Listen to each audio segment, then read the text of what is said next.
we n'umugabo baratashye. Umugabo arumirwa ntiyagira icyo avuga. Bageze mu rugo umugabo ari ibineza neza. Nubwo yagiraga ibineza neza ariko mu mutima we yari afite intego igira iti umunsi w'ejo nzongera kujyana n'umudamu mfite icumu mu ntoki, maze hahandi havumbuka bya bishyimbo biza kimwe kimwe nzabasha gukubitamo icumu ryanjye muri wa mwanya uvamo ibishyimbo, wa mwanya ube munini cyane. Nuko bya bishyimbo barabiteguye, barateka, bararya. Mucya kuri ya saha wa mudamu abyuka agenda, wa mugabo aramukurikira n'inkoni ye. Bageze mu ishyamba, wa mudamu abigenza nk'uko yari asanzwe. Wa mugabo abasha gufata rya cumu akubita muri wa mwenge kugira ngo ibishyimbo bize ari byinshi. Bya bishyimbo byahise bibura. Bya bishyimbo byahise bibura.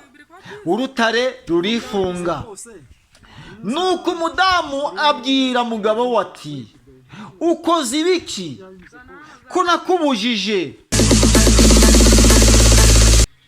Mbasuhukije mu izina rya Yesu Kristo umwami wacu. Amahoro n'ubuntu biva ku Mana Data bihire ubuzima bwanyu mwese. Amazina yanjye ni Pasiteri Uzabakiriho Jonas. Mbahaye ikaze kuri channel Holiness TV. Niba ari ubwa mbere ugeze kuri channel Holiness TV, ndagusaba gukora subscribe kugira ngo ibiganiro bizajye bitegurwa bijye bikugereraho ku gihe. Mboneraho gushimira umuntu wese wakoze subscribe, Imana imuhereze umugisha. Mbere yuko twakwinjira mu kiganiro cyacu cy'uyu munsi, tugiye kwiragiza Imana. Mana yacu uhoraho, murengezi w'ubugingo, turagushimye cyane. Uri umwami w'abami, uri uwera wa Isiraheli. Tweze udutunganye, tubashe guhora tugukiranukiye. Ni mu izina rya Yesu Kristo umwami wacu. Amen. Ikiganiro cyacu gishingiye ku nkuru y'umuntu wabayeho mu buzima bugoye cyane, ariko bitewe no kutanyurwa kwe muri ubwo buzima bugoye yari arimo, ntabwo yabugiriyemo umunezero mu gihe yari ariho, bitewe no kurenga ku nshingano yahawe kugira ngo abeho neza muri ubwo buzima yari arimo bugoye. Ndakurarikira gutegera amatwi iyi nyigisho yacu. Hariho umugabo n'umugore bishimira kuba bakubaka urugo rwabo, bumva neza yuko urugo rwabo rwatera imbere. By'umwihariko ntibyashobotse, inzara yarateye, umugabo n'umugore barasonza. Muri iyo minsi nta mwana bari bafite kuko urugo rwabo rwari rushinzwe vuba. Muri iyo minsi umugabo yabashije kwiganyira, umudamu nawe ariganyira. Umudamu abwira umugabo we ati navuye mu rugo rumeze neza, ariko ntibyashoboka yuko nasubira iwacu imushyira, icyo gihe naba nsinzwe. Umugabo nawe asubiza umugore we ati oya mugore wanjye, icyo gihe nanjye ubu nkojeje isoni ku mugaragaro. Ahubwo reka twishyire hamwe dusangire ikibonetse cyose kugira ngo ubuzima bwacu bubashe kuba bwatera imbere. Umudamu yakundaga gusenga Imana cyane ndetse agakora amasengesho.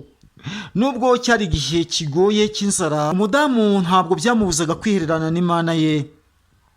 Umunsi umwe umudamu afata urugendo kwihererana n'Imana mu nzu y'Uwiteka. Ageze mu rusengero aricara, asenga Imana aterura amagambo mu mutima we ati Mana ndakwinginze kugira ngo wumve ugutaka kwanjye. Igihe kirageze njye n'umugabo tukipfira twishwe n'inzara. None byashoboka bite yuko twakwicwa n'inzara kandi tugufite nk'Imana ikomeye cyane?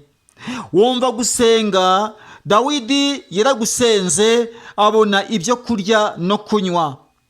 Wumva gusenga, Sara na Aburahamu baragusenze maze urabibuka bituma babona ibyo kurya nubwo byaciye mu nzira igoye ariko ntabwo babashije kubura icyo kurya.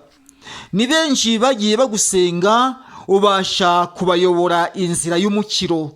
Nanjye ndakwinginze ubu buzima mbayemo ubashe kunyegera unyiyoborere inzira y'umukiro, kuko upfumbatura igipfunsi ugahaza ukwifuza kw'ibibaho byose. Nawe wumve iri sengesho umudamu yabwiye Uwiteka, yihereranye n'Imana mu rusengero mu nzu yayo. Ni isengesho rifite imbaraga, yibukije Imana ibyo yagiye ikorera bamwe mu buzima bari barimo bugoye. Arongera yigarukaho mu buzima abayemo, abwira Imana ati, upfumbatura igipfunsi ugahaza ukwifuza kw'ibibaho byose, nanjye nyoboreye inzira y'umukiro ndakwizeye. By'umwihariko Imana ntabwo yamutereranye, yohereje marayika we abasha kumuhembura.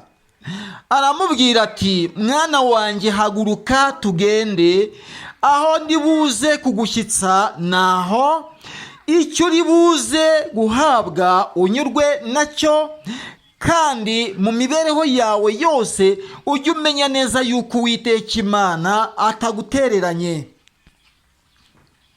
Umudamu yarahagurutse afite kwizera, afite kwiringira. Marayika we aramushorera, amugeza mu ishyamba, aramwihanangiriza. Aho turi buze kugerana ni ibanga ryanjye nawe. Aho turi buze kugerana ntuzagire umuntu n'umwe uharangira, kuko umunsi wabivuze uzaba wishibirije inzira. Umudamu abwira marayika w'Imana ati, nkurahiye uhoraho Imana yo mu ijuru, Imana nsenga kandi Imana ukorera, ntabwo nzigera ndangira umuntu n'umwe iyi nzira unyujijemo. Marayika yongera amubwira inshuro ya kabiri agira ati, umva, iyi nzira ni iyawe, mbashije kuba nagucira wowe wenyine. Itegereze ruriya rutare, ruriya rutare tugiye kurugeraho, ndibuze gukubitaho iyi nkoni yanjye, haracikamo umwobo. Wa mwobo nimwo uzajya uvomeramo ibyo kurya bya buri munsi, kandi ntukifuze yuko havubukamo byinshi. Wa mudamu agira amatsiko, marayika nawe yegera rwa rutare, akubita inkoni kuri rwa rutare rimwe gusa. Rwa rutare ruza kugaragaza umwobo mutoya. Wa mwobo mutoya havamo ibishyimbo. Muri uku kuvamo ibishyimbo ntabwo byazaga biseseka ari byinshi, havagamo kimwe kimwe. Marayika w'Imana abwira wa mudamu ati, tega umwenda wawe wambaye ku munwa w'urwo rutare, ibyo bishyimbo bijye biseseka mu mwenda wambaye. Igihe kiri buze kugera umunwa wa ruriya rutare urimo uvamo ibishyimbo, uri buze kwifunga, nurangiza ujyana ibyo kurya byawe, bizagutungana n'umugabo wawe. Umunsi byashize uzagaruka, mwabirya bigashirira ijoro, umunsi w'ejo uzagaruke, ubuzima bwawe bwa buri munsi. Uyu mwobo ntuzigere na rimwe kuba wawugira munini kugira ngo ibishyimbo birusheho kuza ari byinshi, oya, ahubwo ujye unyurwa n'uko ibi bishyimbo birimo biza. Bizagutunga kugeza igihe inzara izarangirira mu gihugu cyanyu. Umudamu yabashije gupfukama atega wa mwenda. Yarazi yuko uwo marayika ari umuntu nk'abandi, by'umwihariko ntiyari umuntu nk'abandi, ahubwo yamusize aho, aguruka mu kirere cy'ijuru asubira ku Mana. mugabo wa mugore yarategereje, ese umudamu wanjye ni amahoro ko yatinze? Yambwiye yuko agiye ku rusengero gusenga, ese ntiyishwe n'inzara? Umugabo biramuyobera, yagiye ku rusengero asanga umudamu yavuye mu rusengero bitewe nuko yari afite misiyo na marayika w'Imana. Nuko umugabo bimwanga mu nda, agira imibare myinshi mu mutwe we. Urugendo yafashe ari gusubira imuhira, nta mbaraga yari afite, yagiye yivugishwa. Bene data, umuntu yatangiye kwivugishwa ari mu rugendo, mu nzira agenda, menya neza yuko ibye bikomeye. Ari gutekereza byinshi byamurenze, ubuzima abayemo bwamucanze, noneho yikubitiye n'ikindi kibazo gikomeye cyane cyashegeshe umutima we ku byerekeranye n'umudamu we. Ati wirushya, umudamu yagiye iwabo. Ariko ibyo nibyo yibwiraga.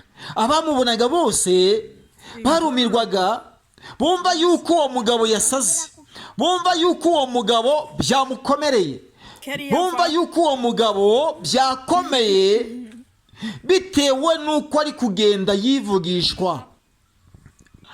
Abo yahitagaho bose ntiyamenyaga yuko ari gutambuka ku bantu.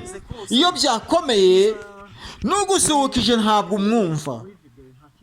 Nuko umugabo yaragiye agera imuhira iwe, asohoye wa mudamu nawe yahise agera imushyira mu rugo rwe. Umugabo mu kumukubita amaso yahise yikanga, yahise agira ubwoba. Ati uyu mudamu se avuye he? Ibi ni ibiki? Aramubaza ati shiri wanjye. Mudamu we aramwikiriza ati karame shiri wanjye, uvuye ko nagushatse, haba nageze ku rusengero hakubura, wari uri hehe? Ati gira gutuza, wumve neza yuko Uwiteka Imana yari ari mu ruhande rwanjye. Ahubwo se mugabo nkunda, hari amazi kugira ngo dushyire inkono ku ziko? Umugabo yumva biramuyobeye. Yari amaze iminsi 3 n'amajoro 3 hamwe n'umudamu we batarya. Umugabo yumva arishimye. None se wa mudamu we ubivanye he? Uvuye iwanyu? Ati nguhoya. None se wabikuye hehe? Nta kibazo, cyangombwa nuko twafata ibyo kurya tugashyira ku ziko, nuko ubuzima bwacu bugakomeza. Umudamu byabaye ngombwa yuko yatunganya bya bishyimbo, bashyira ku ziko, barateka, ibyo kurya biba birahiye, bararya. Nuko bamaze kurya bajya kuryama. Bwakeye mu gitondo hafi ya saa 11 zuzuye, afata ikibo, mbere cyari igitenge, afata ikibo gifite n'umufuniko wacyo. Icyo kibo yagifashe mu ntoki, aragenda agera muri rya shyamba. Ageze kuri rya shyamba akora nk'uko marayika yakoze. Marayika we yaramubwiye ati nuzajya ugera kuri uru rutare, ujye ufata urutoki rw'ukuboko kw'iburyo urukoze kuri uyu munwa, wa mwenga uzafunguka, haze bya bishyimbo nk'uko byaje, nk'uko byari bisanzwe biza. Umudamu niko yabikoze, ategaho cya kibo, ibishyimbo biruzura, urutare rurifunga. Arangije arataha, agera imuhira, asanga umugabo yashatse inkwi, yiteguye n'amazi. Nuko bashyira ku ziko. Mu gihe abandi bakubitwaga n'ibibazo, mu rugo rw'uwo mugabo bari bafite ubuzima bwiza. Kandi umudamu we yari afite ibyiringiro bishingiye uburyo marayika yamubwiye inshingano, kutarenga ku nshingano. Umugabo ntabwo yanyuzwe, yabajije umudamu, wa mudamu we uri sheri wanjye, mbwira ibi bishyimbo uri kubivana he?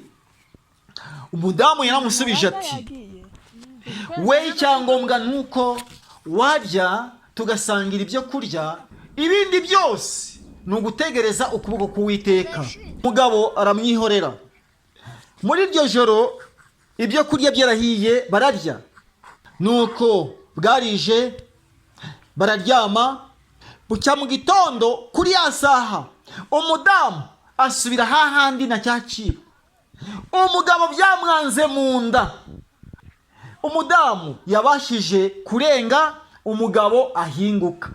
Umudamu arenga, umugabo ahinguka. Umudamu mu kugira muri rya shyamba, umudamu ageze muri rya shyamba, umugabo abe yamugeze mu nyuma. Umugabo abwira wa mudamu ati, umva sheri, nanjye menya ahantu huhahira ahariho. Umudamu aramubwira ati, rwose koko ninde wakubwiye ngo uzunkurikiye? Ibi nyamara sheri ntabwo ari byo, wowe wakagombye gutuza nkajya nguhahira. Umugabo aravuga ati, nduri umubiri wanjye se, oya nta kibazo na nicyo binatwaye. Umudamu arabirinduka arebana n'umugabo we, aramubwira ati, sheri, tugeze kuri uru rutare. Uru rutare ni rwo marayika yengejejeho. Urashyirwe ibiri buze gukorwa, ntuzagire n'iki wabasha gushingutsa mu maso y'abantu. Ntuzagire icyo uvuga, ntuzagire uwo ubwira. Ati nta kibazo. Umugabo agira amatsiko.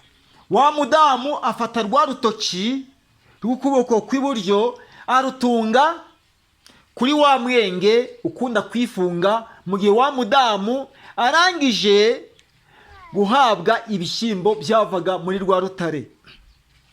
Nuko yarabikoze, umwenge urafunguka, haza igishyimbo kimwe kimwe kimwe kimwe kimwe kimwe, kugeza igihe cya kibo cyuzuriye. We n'umugabo baratashye. Umugabo arumirwa ntiyagira icyo avuga. Bageze mu rugo, umugabo ari ibineza neza. Nubwo yagiraga ibineza neza, ariko mu mutima we yari afite intego igira iti, umunsi w'ejo nzongera kujyana n'umudamu mfite icumu mu ntoki, maze hahandi havumbuka bya bishyimbo biza kimwe kimwe, nzabasha gukubitamo icumu ryanjye muri wa mwanya uvamo ibishyimbo, wa mwanya ube munini cyane. Nuko bya bishyimbo barabiteguye, barateka, bararya. Bucya kuri ya saha wa mudamu abyuka agenda, wa mugabo aramukurikira n'inkoni ye. Bageze mu ishyamba, wa mudamu abigenza nk'uko yari asanzwe. Wa mugabo abasha gufata rya cumu akubita muri wa mwenge kugira ngo ibishyimbo bize ari byinshi. Bya bishyimbo byahise bibura. Bya bishyimbo byahise bibura. Urutare rurifunga. Nuko umudamu abwira mugabo we ati, ukoze ibiki ko nakubujije yuko utazigera icyo wakora kiri hejuru y'ibi byo urimo ubona, none unkoreye neza? Umugabo aramubwira ati, none se ntakora neza? Igishyimbo cyazaga kimwe kimwe kimwe kimwe kimwe kimwe, urumva byari byatumarira iki? Kandi twakagombye guherezaho na bene wacu n'imiryango cyangwa se n'abaturanyi. Umudamu aramubwira ati, ibyo ntabwo byari birimo mu nshingano nahawe, urampemukiye cyane, ho bisigariye ubage wifashe. Wa mugabo yasubiye imuhira, n'umudamu we nta n'umwe uvugana n'undi. Bageze imuhira, umudamu ahambira ibyo yari afite byose, ibyo yavanye iwabo, asezera ku mugabo we, ngaho urikoreye, ubu buzima ntabwo ngomba kububanamo nawe, bitewe n'uko umbujije umugisha. Bye bye. Nshuti bene data, mugiye mugira kunyurwa kuri dukeya mufite, mujye munyurwa natwo, kandi mukunde kugendana n'Imana, mubashe gukurikiza inshingano muba mwarahawe, bityo bizatuma mukorana n'Imana neza. Ariko igihe cyose uzabura kunyurwa n'ibyo wibwiraga yuko ufite bizayoyoka. Hari bamwe mwa kino gihe cya none bambitswe umwambaro w'ubururumba cyangwa umwambaro wo kumva yuko babona byinshi kandi batabiruhiye. Buriya mugabo iyo yitonda, umudamu we bari kunambana muri ubwo buzima Imana yari ibasizemo, ariko bitewe no kutanyurwa umugabo abuze ibyo kurya kandi anabuze n'umudamu we. Ubwo buzima azabubamo kugeza ryari? Bene data nshuti bakundwa, mujye mugira kunyurwa. Kunyurwa ni kwiza. Iyo ufite kunyurwa ushima ibyo ubonye. Iyo ufite kunyurwa unezezwa n'agahe kurimo. Niba utagize kunyurwa rero uzabura n'ibyo wibwiraga yuko ufite umutima wo kutanyurwa. Ntumere nka uriya mugabo mu bihe urimo bigoye, pfukama usenga Uwiteka Imana. Imana ntabwo izagutererana. Wivanemo kutanyurwa, ahubwo witeremo umutima unyurwa. Aho niho uzabasha gukorana n'Imana neza. Kandi n'undi uwo ari wo wese mukunda gushyikirana, mu gihe cyose azabona ufite umutima wo kunyurwa, azagukunda, bitume abasha gutunganyiriza serivisi bitewe n'uko ushimishwa n'icyo ubonye cyose. Imana ikugirire neza bavandimwe, Imana ibagirire neza. Ubu bwari ubutumwa kugira ngo bufashe umuntu wese utagira kunyurwa yagira kunyurwa. Ubu bwari ubutumwa kugira ngo ukomeze umuntu wese uri mu nzira yo kubasha kubonana n'Imana, bityo inshingano agenda ahabwa n'ijambo ry'Imana, bityo inshingano agenda ahabwa abashe kuzitunganya kandi azigendemo neza, kugira ngo uwamusezeranyije yuko agomba guhagarara mu nshingano ze neza azabashe kuzamuhemba ibihembo bitagabanije. Nibyo mbambarije, nayo niyambariza mu izina rya Yesu Kristo umwami wacu. Amen.